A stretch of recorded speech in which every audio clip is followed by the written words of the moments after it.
balmy evening on the windward side of Oahu. Like you all, we've been dealing with the challenges of the pandemic, and there are a few things that come to mind that have been rather positive when it's all said and done.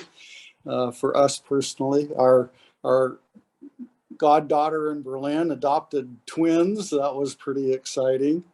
My wife insisted that we stop our travels and take a break here in Hawaii just before the pandemic started. Well, that was pretty spectacular timing.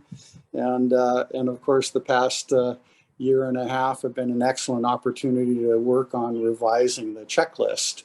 There's been so much new information, so many motivated and talented people on the ground working in San Francisco. It was really, really time to update that list and incorporate the findings that they've been coming up with. This whole list thing got started in the early 90s, and in my mind anyways.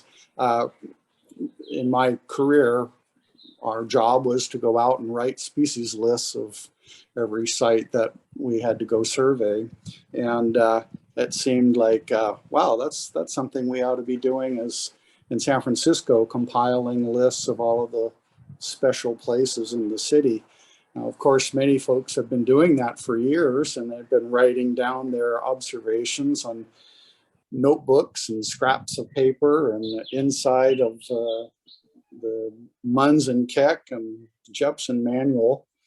And when I joined the board in 1994, I was so impressed with the stores of knowledge that people had assembled. I said, well, somebody ought to put this into a single resource that can be updated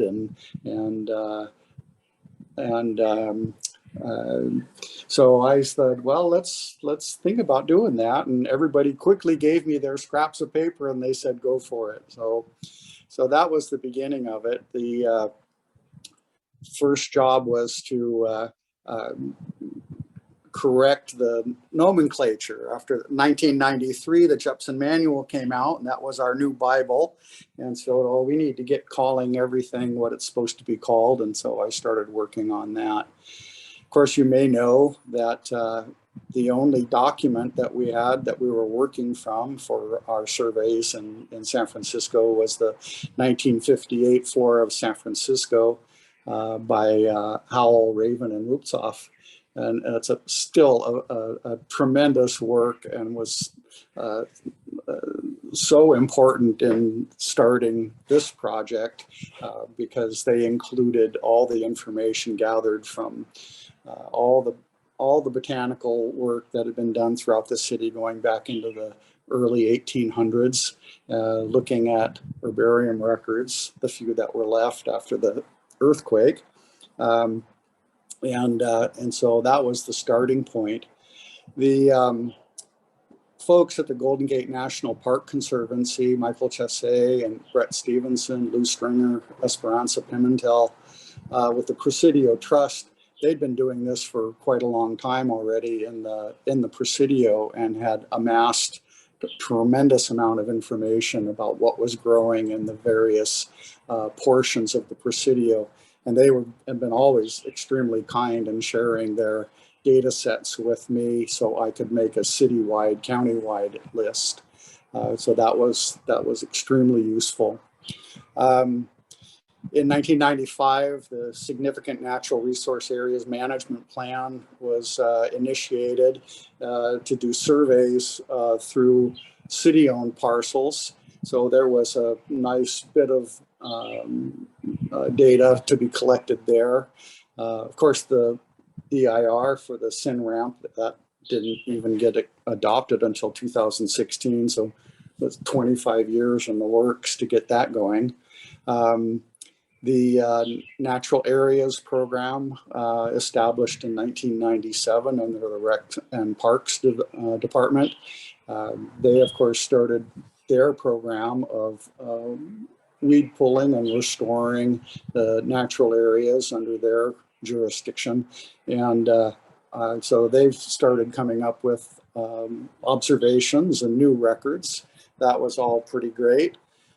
So that's kind of how the whole project got started, and working in the simplest fashion that I know, I started a spreadsheet on Excel, and started off by putting down the plant names and cross-referencing them to their older names or synonyms, and created a matrix of, initially it was about 58 natural or naturalized areas in the city. So each species where it was recorded in one of those sites, I got a check in the box, and the list grew and grew and grew from there. After the release of the what was it, the second edition of the Jepson manual was in 2012. So, well, okay, time to update our names, because names have changed. So the second edition of our checklist came out in 2014. The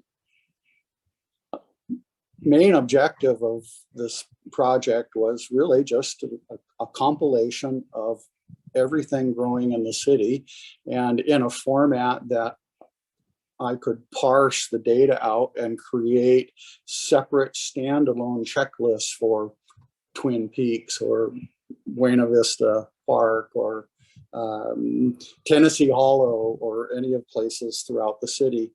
And so we wanted to get something going here, help people who are interested in hiking on Mount Davidson or hiking in certain places.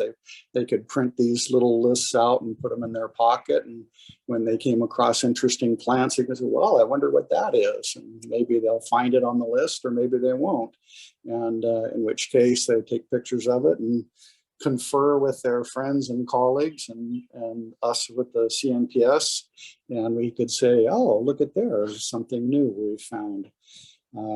We'll talk about that more later, how many things have been rediscovered.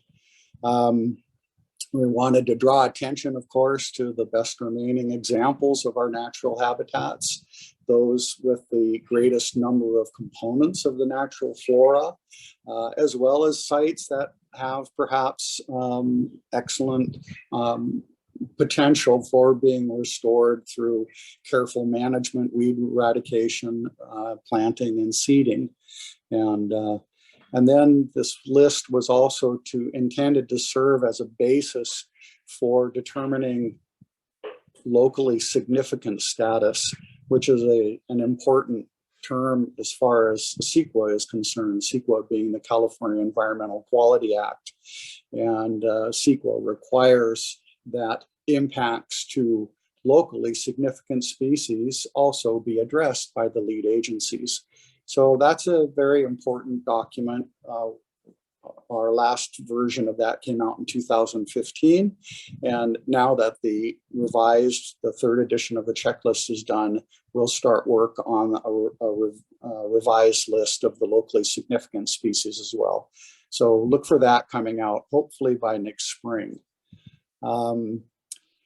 Something to keep in mind, the difference between a flora and a checklist. Of course, Dr. Tom Daniel from the Cal Academy has been working for years on a revision of the flora of San Francisco. Remember that first flora was done in 1958. So he's been working on a revision to that, and we hope to see that soon.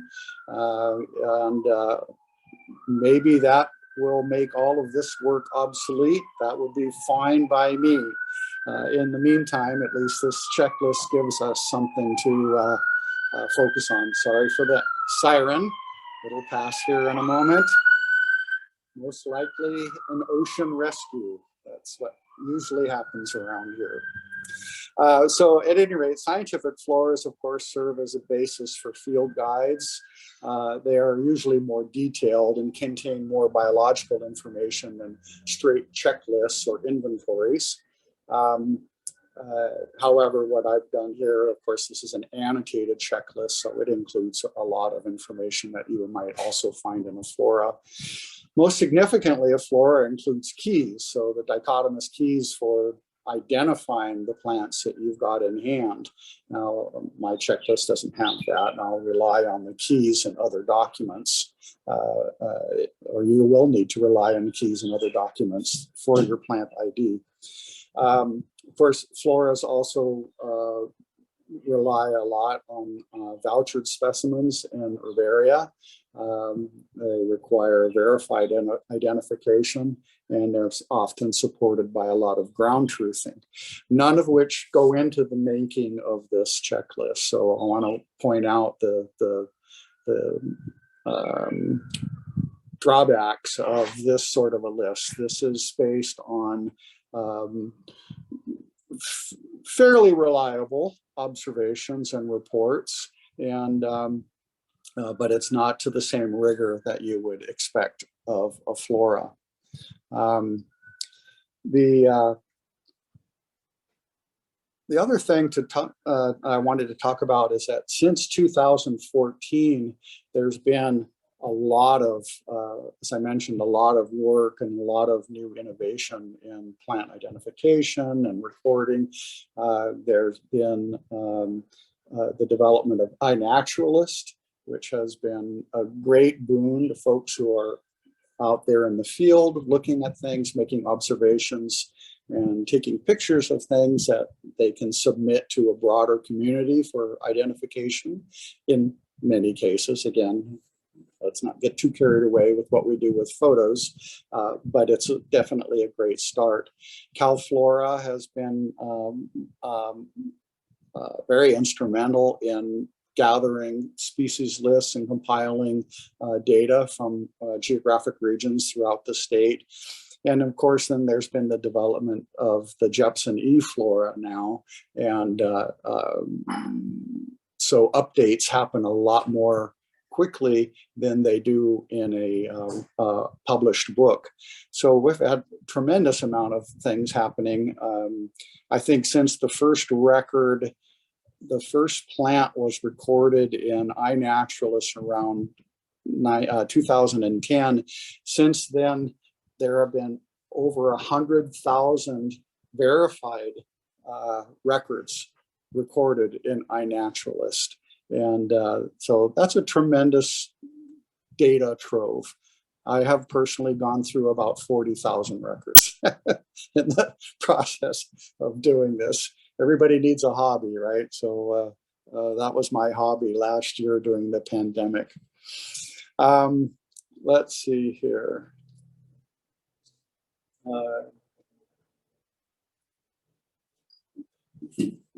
In the new, this third edition of the checklist, I've updated the nomenclature and the taxonomy, of course, and a big change is I've cross-referenced every taxon. I've cross-referenced to the Howell 1958 flora. The names that are underlined are the actual names used in the Howell flora. I've indicated in the notes column all taxa that were not included in the Howell flora. Excuse me, Mike. Mike, yeah. We're not seeing your screen, by the way. What's that? We're not seeing your screen. Oh, well, let's see here. I'm so sorry. Can you share now? Yes, hold on. My apologies. No worries. All right, how's that? It's coming. Oh, yeah. Okay. I had that screen was visible to me. I thought you were controlling it. Okay, very good. Thank you. I put it up since we didn't have your video. Oh. You want to try your video now and see if maybe things have calmed down? Let's try it. I got a nice sunset behind me. If it locks up, we can try, All right. Let's see. There you go. Nice. Thank you. Oh, all right. Very good. All right. One of the bits of feedback I got on the 2014, the second edition. I had sorted everything taxonomically by family, and people didn't like it that much. So I've changed this now. The entire list is sorted by genus, and I've included family codes for each plant. I've also included a cross-referencing table, so you can look up everything that occurs in the Asteraceae, for example, or if you know something that occurred in a family that is no longer being used, like the Myoporaceae is now the Scrophulariaceae, you can find that in the cross-referencing table. Of course, the big, most exciting part of this was including recent discoveries, and there have been a lot of new plants have been recorded in San Francisco. A lot of non-natives, but also lots of natives. I've expanded the text to include the number of localities, for up to 20 localities, and so those are just some of the new changes here. This table 1, about on the screen now, I hope you can see it, is a comparison of the numbers of plants that we had in the second edition versus the third edition. You'll see families of 117 in the second. That drop has to do with the consolidation of some of the families. So there's that, that explains the decrease in number of families. Total number, and then these are just extant plants. Total number of genera, total number of taxa. You can see we've got a record of 1,170 extant taxa in our current flora for San Francisco. It's a lot of plants. But what's most important for many of us is thinking about, well, how many of those really belong here? And in this case, that's about half, so 43%.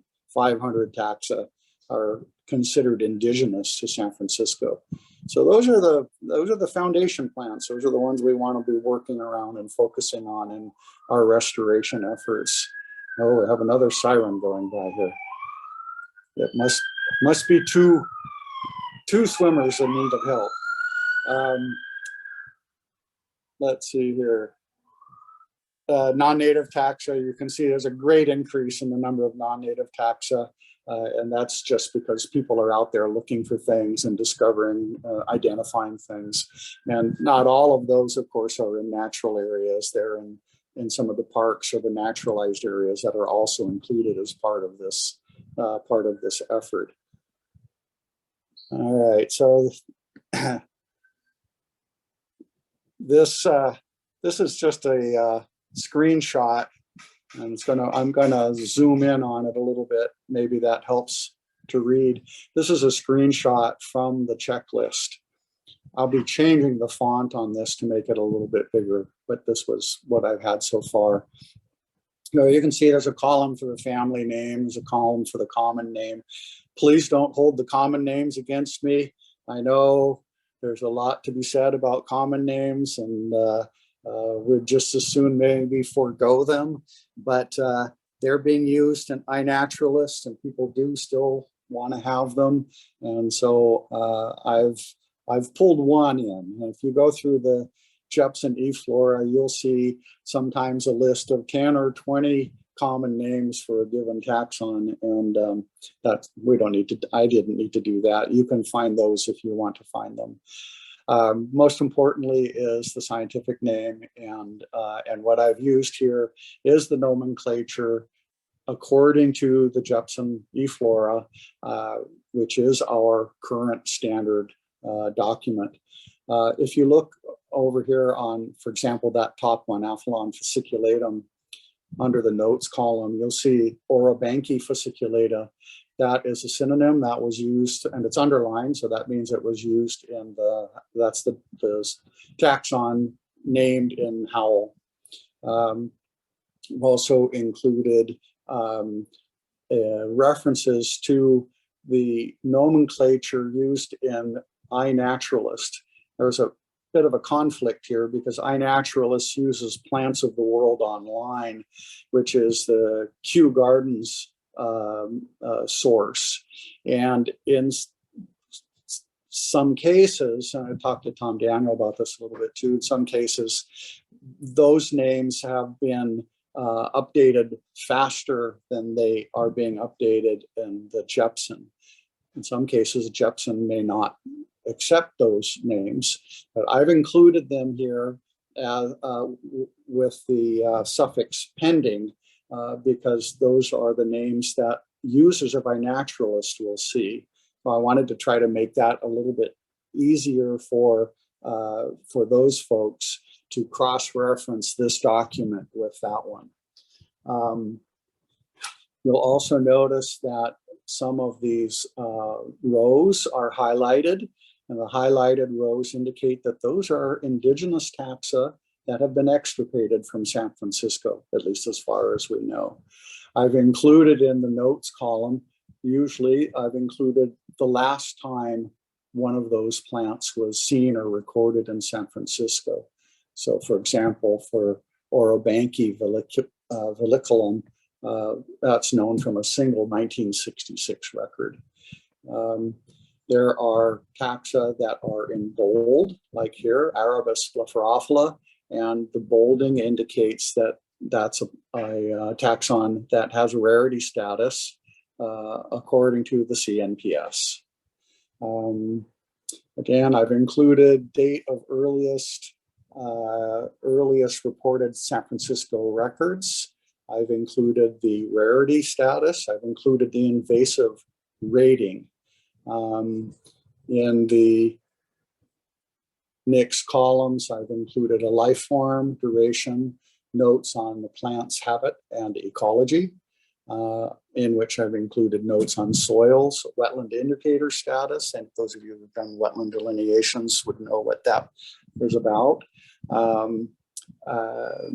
General ecology, elevation range, and then I've included a number of occurrences in San Francisco. So those are specific locations like Twin Peaks or Mount Davidson. Flowering season, and then the last two columns, whether a plant is endemic, and if it's endemic, is it to San Francisco, is it endemic to the Bay Area, or is it endemic to California? And then finally, going out on a limb, I've attempted to indicate whether a plant is native to San Francisco, indigenous to San Francisco, and whether or not it's indigenous to California. I've also included some notes on butterfly host plants. I've included notes on taxa for which San Francisco is the type locality.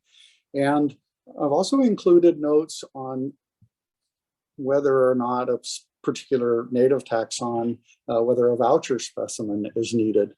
Now, please don't go racing out there to collect voucher specimens. This is really something that should only be done carefully thought out, collecting plants. And I've written some notes about that in the introduction to the checklist, but we really don't want anybody going out there and ravaging the hillsides to get specimens put into the herbarium. We'll let the botanists work on that.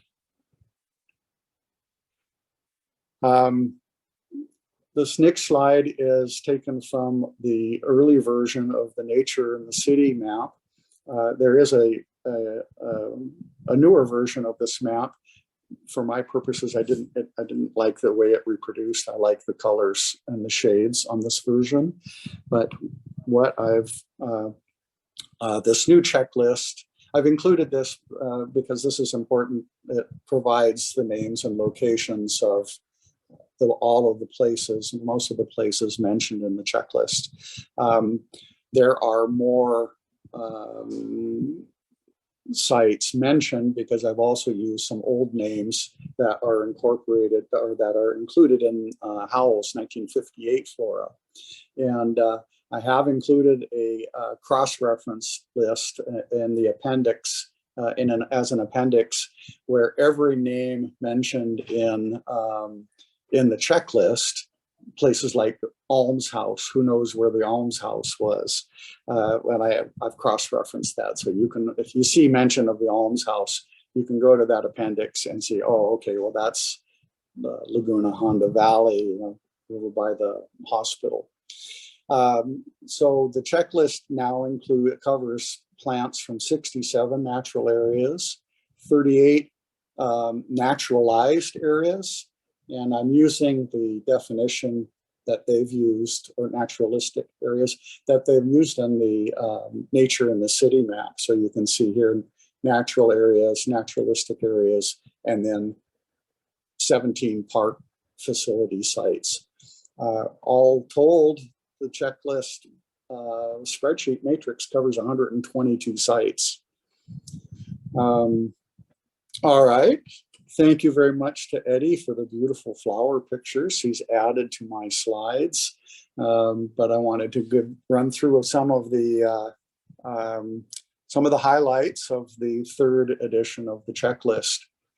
The first and second edition only covered extant plants, and I did a separate list for extirpated species. For the third edition, I wanted to make get all plant names into a single list. So that's why you saw on the sample page of the checklist why some of the rows were highlighted. Those are the extirpated taxa. So what I've come up with here is it looks like some ideas of what the historic flora consisted of. So this is, well, I guess before the modern era. And in fact, for reasons you might call into question, our modern era is considered, for purposes of this checklist, to start in 1980. What? You say 1980? Well, a lot of things changed after 1980. And so for purposes of the checklist, I said any record from before 1980, we're going to consider that historic. And so that's where that term comes from. We can arm wrestle about that if you want. At any rate, you can see we come up with about 136 families, 679 genera, and 1,616 taxa that have been recorded historically in San Francisco. And of those numbers, 47% are presumed to have been indigenous to the city. Currently, you can see those numbers have dropped quite a bit. And so we've got 105 families, 498 genera, and 1,170 taxa. And as I mentioned before, about 43% of those considered indigenous.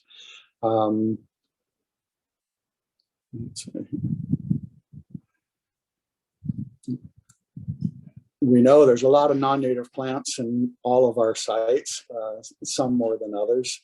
Citywide, about 643 taxa, non-native taxa have been recorded in naturalized, and park facilities. So about 55% of that total number of 1,170 taxa are non-native. And of those, 96 are considered invasive. Now, for invasive, of course, I'm referring to plants listed by the California Invasive Plant Council, as well as those from the San Francisco weed management areas and the California Food and Agriculture Department. So anything that's categorized as invasive by those entities is tagged in the checklist as an invasive species. You might see that there's 29 taxa that have been reintroduced. So the wonderful efforts of the folks at the Presidio and GGNRA and Natural Areas Program, the Rec and Parks Department, have been taking on tasks like that, and it's very exciting to see that happening.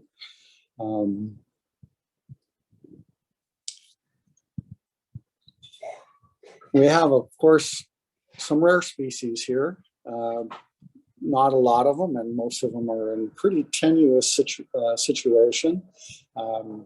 In total, about 24 plants are listed either by the federal or state government or by the CNPS. And looking at the historic flora, as many as 63 rare species occurred there.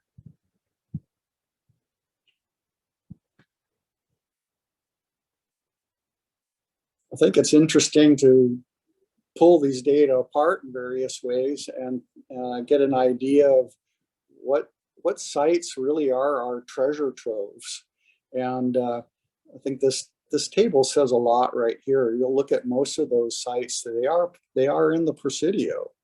And in terms of number of indigenous species, Tennessee Hollow, Presidio Bluffs, World War II Memorial, Inspiration Point, Presidio Hills, Fort Point. You see so many of those sites are in the Presidio, which is, we're so fortunate that that the folks in the Conservancy and the Presidio Trust are focusing on these really important sites. It's always great fun. In my career, I had the opportunity to work in a lot of old military facilities, and while of course the military was never involved or never very interested in preservation or conservation, benign neglect was very common. And so we would find some really, really interesting places and interesting remnants of habitats in old military facilities. Remember, they were off site forever. And so you didn't have a lot of people wandering around. And of course, there was no risk of development. And so the Presidio is a really great example of some of these fantastic sites that have been left behind, left alone, and now we have folks looking after them and taking really good care of them. Outside of the Presidio, I think it's interesting to look at Glen Canyon Park as probably our biggest gem in terms of concentration of indigenous plants, with 194 taxa have been recorded there. And it's 38% of all the indigenous taxa recorded in San Francisco. On the flip side of that, we have the areas that are the most disturbed or have the greatest concentration of non-native species that have moved into their areas. Glen Canyon Park is also at the top of this list too, so go figure. Yerba Buena Island, where I spent many years doing surveys for the Navy, very, very high concentration of non-native species.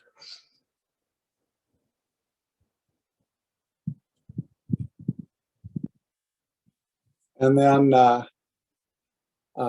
in terms of invasive species, and again, these are plants that are categorized as invasive. Yerba Buena Island, very high on that. Tennessee Hollow also with 50 invasive species. So this type of information gives us idea of where are the problems, where we might focus our efforts and eradication, both in terms of where are the biggest problems, but as I showed you 2 slides back, where are our greatest concentration of native plants that we can focus efforts on. In terms of the overall flora, looking at the frequency of the indigenous species is, I find, very interesting and useful. So in this particular table here, you'll see that we have 170 taxa, 170 native indigenous San Francisco taxa, or 33% of the total, occur at only 1 to 3 sites throughout the city. That's pretty tenuous. 94 taxa, or 18%, only occur at a single site. So it gives us an idea of what we're at risk of losing here without continued efforts to protect and restore our natural areas. As promised, I was going to give you a little breakdown of the extirpated flora. And this gives you an idea here that I'm looking at the second row, Indigenous taxa, historic 769 taxa, 507 are extant. That's a 34% loss of the indigenous species in San Francisco. So again, another indicator of how tenuous our natural habitats are within the city.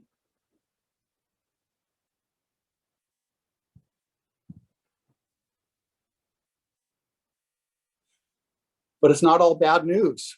And I was very interested once I got this third checklist put together to look at how many taxa had I considered extirpated in 2014 that have now been rediscovered in San Francisco.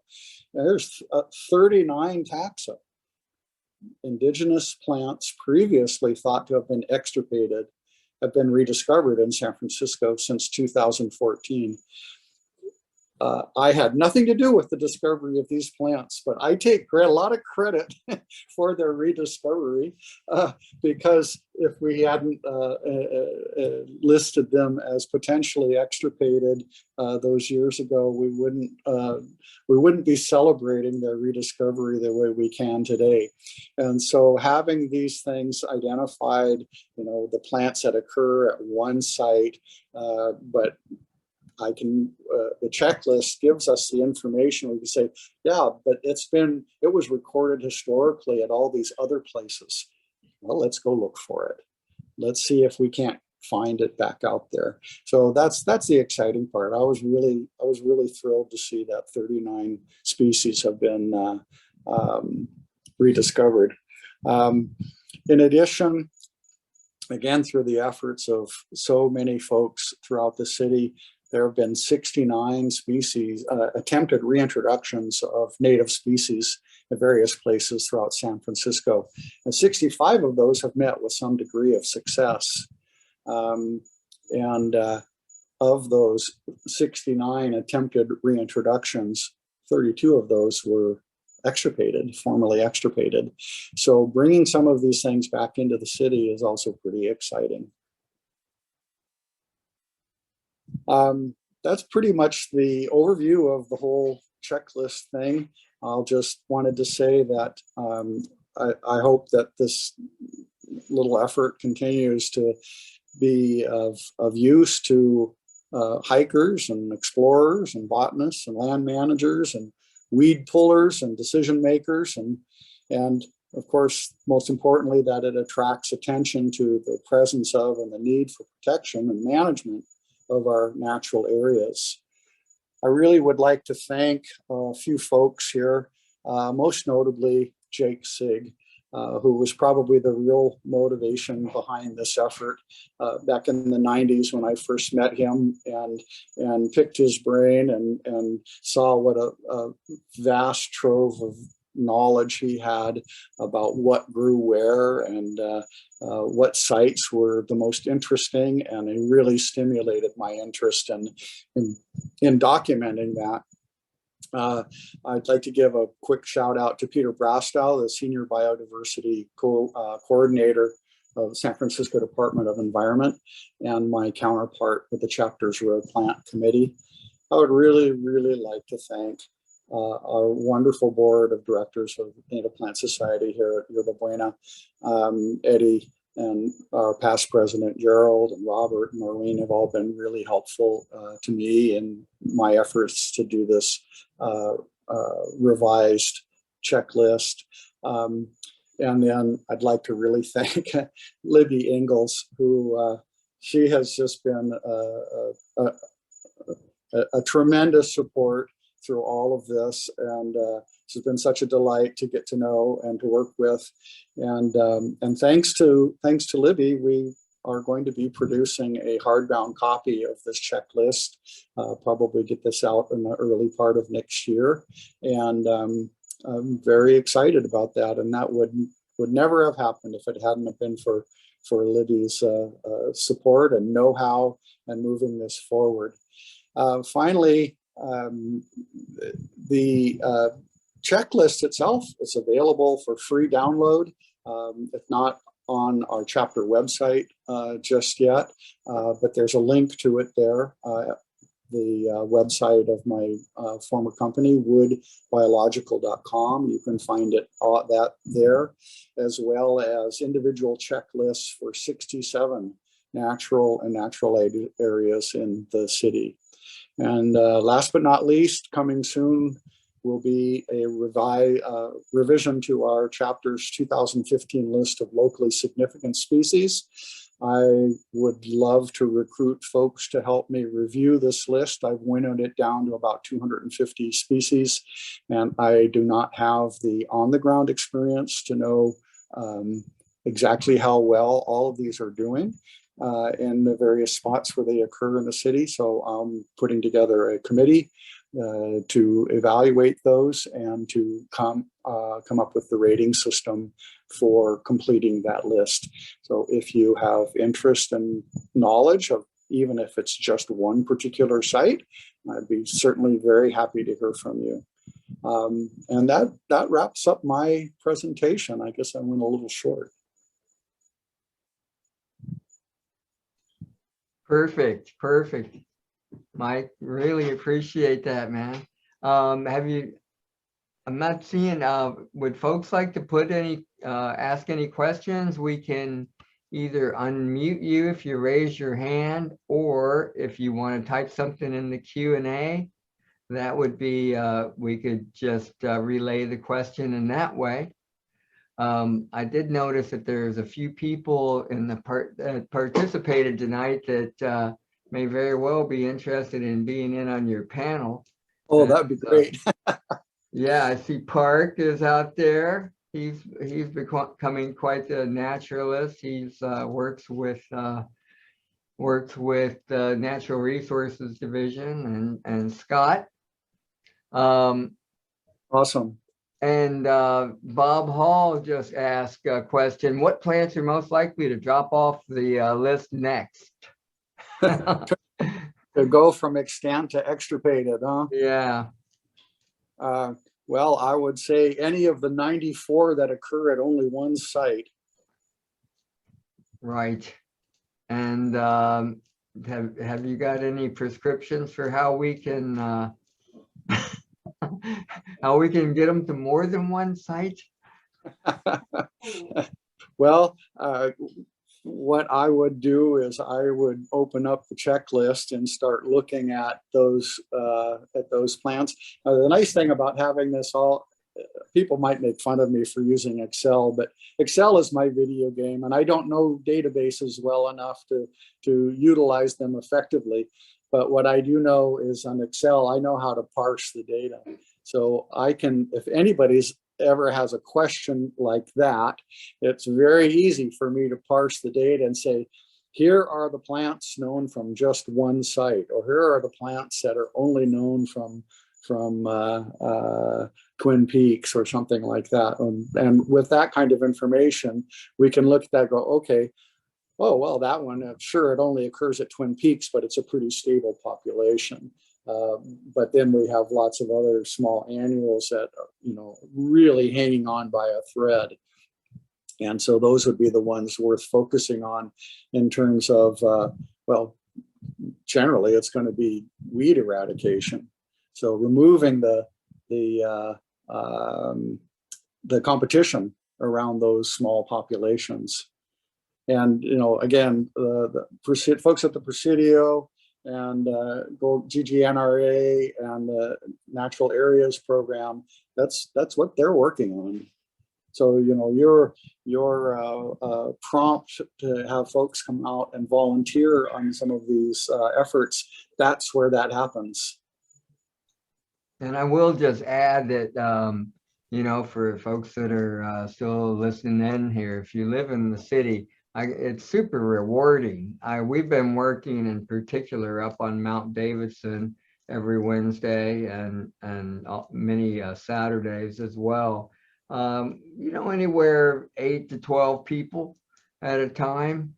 Sometimes we'll get 15, and you know, a little bit at a time, we're expanding some of these, some of the natural areas. And in fact, this coming Wednesday, we're going to be doing a planting, which is exciting because we've been clearing a section out. And so now we're just trying to expand a little bit at a time, defend and then expand.